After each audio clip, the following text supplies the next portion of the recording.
So yun guys, magandang araw. May repair tayo ngayon na isang Eureka washing machine. Problema, mabagal umikot. So ayan ayan, slow mo. Ayan, ganyan lang ang ikot niya.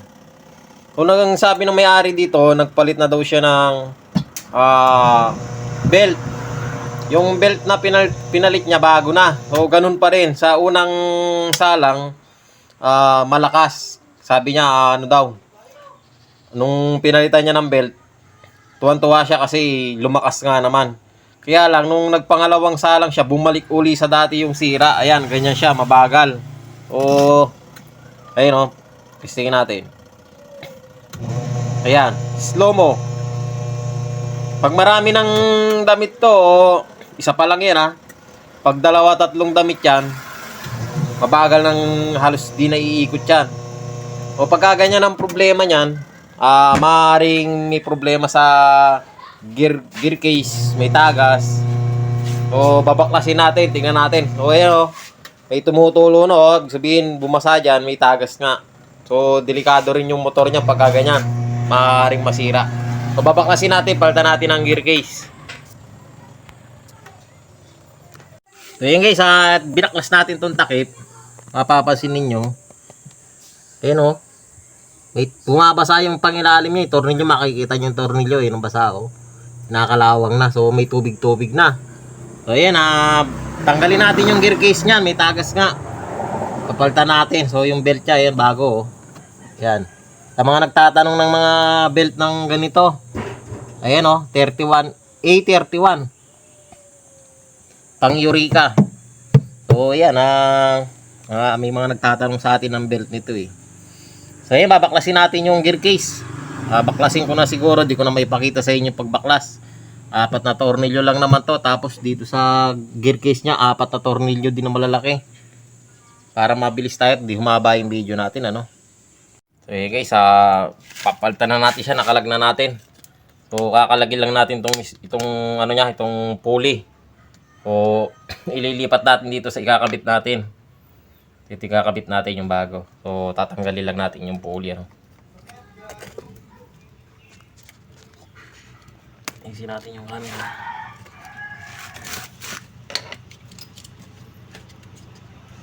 Ayan, gamit tayo ng vice grip.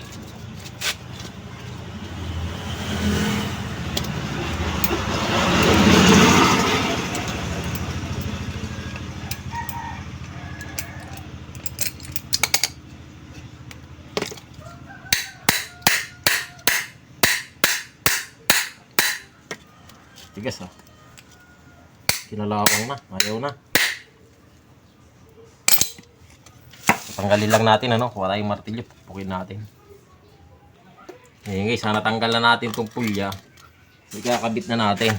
Ito na siya Lalagyan natin siya ng washer, may washer dito yun ito.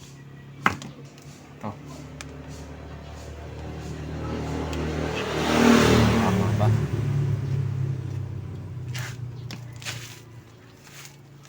Baligtad yata ito. Tama. Ganyan. Tapos papasok ko din Yun.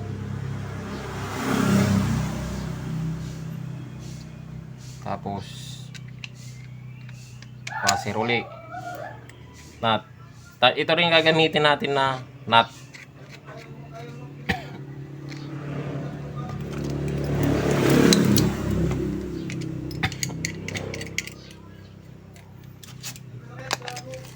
Yan.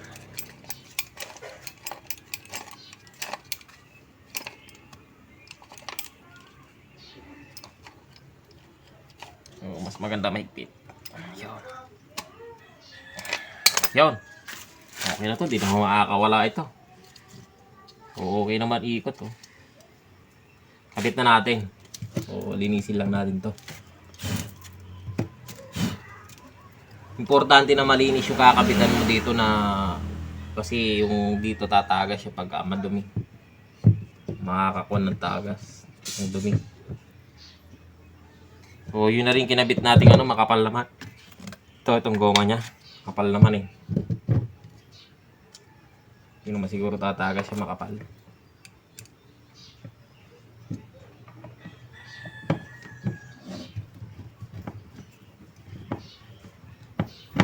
Yun.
Madali lang naman siya magpalit. Ang ganito, madali lang palitan. So ayan, natapos na, naikabit na natin. Pabalik na natin siya sa dati. O, tornilyo na natin ulit. O, di ko na siguro may pakita ulit sa inyo pagtatornilyo. Mamaya testingin na lang natin.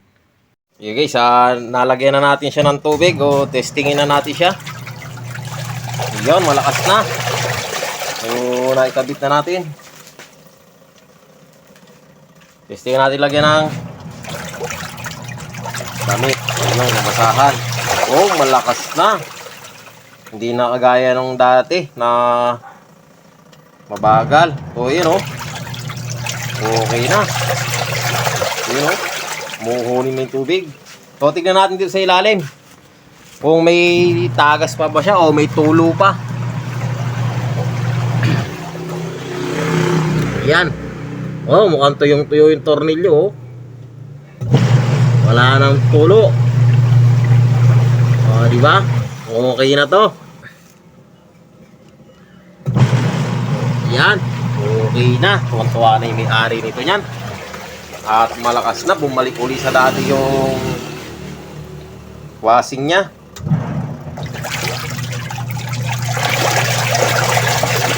Yun. Uy, condition na naman. So ayan guys, sana nakatulong sa inyo yung video na to at maraming salamat sa panonood.